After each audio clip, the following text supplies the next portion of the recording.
solving question 515, find largest value in each tree row. So given the root of a binary tree, we want to return an array that has the largest value in each row. So here we can see each row's largest value. Here is 1, this row is 3, and this row is 9. So basically what we want to do is traverse each level by level, seeing which node's value is the max, and then adding that to our result. So we know we need a result, and we're gonna return the result. So we want to initialize the queue with a double-ended queue like this, like the root. So while we still have nodes in the queue, we want to have a max for each level, and that's going to be initialized to negative infinity because we know we're trying to minimize it. Next, we want to go through for each level. So what this does is for each for the amount, for how long the queue is, or how much nodes we have, which is the length, we're gonna start popping.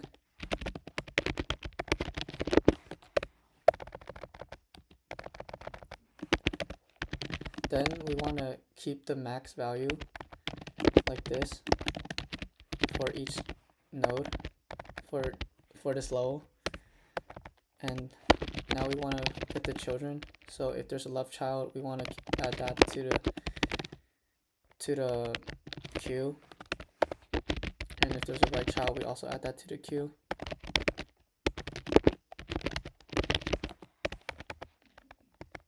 And then we know after each loop we have to add the max for each level to the result. Let's see if this is correct.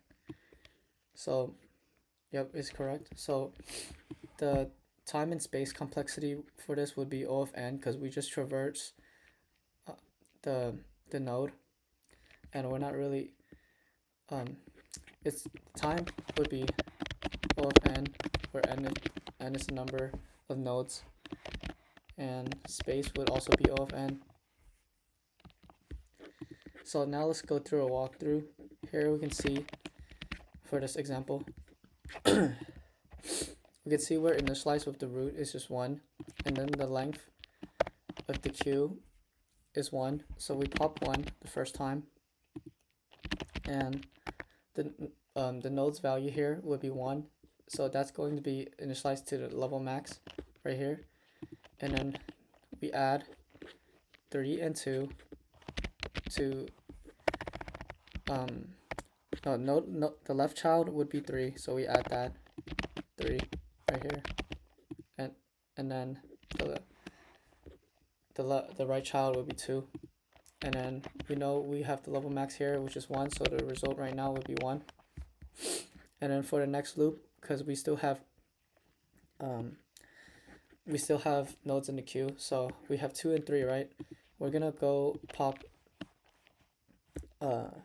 3 first, and then that's going to be this current level's max.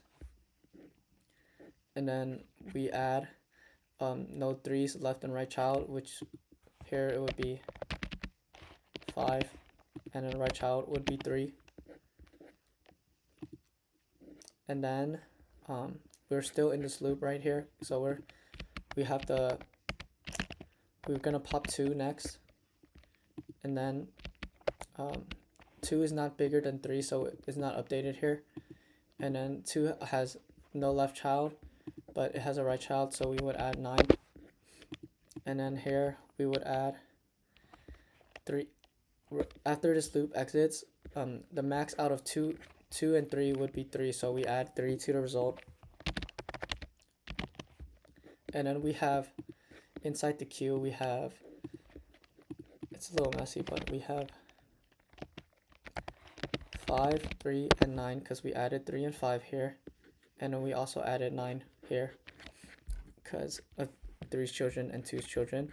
So now we're going to pop from the node, we have 5, and 5 is going to be the current max, and then there's no left or right child, so we go pop again, we get 3, and 3 doesn't have left or right children either, but it's not greater than 5, so it's not updated here. And then next we pop 9 like this, and 9 is greater than 5, so level max is updated to 9. And then after this loop exits, we're going to add 9 to the result, and then we return the result. And that's going to be it for this video.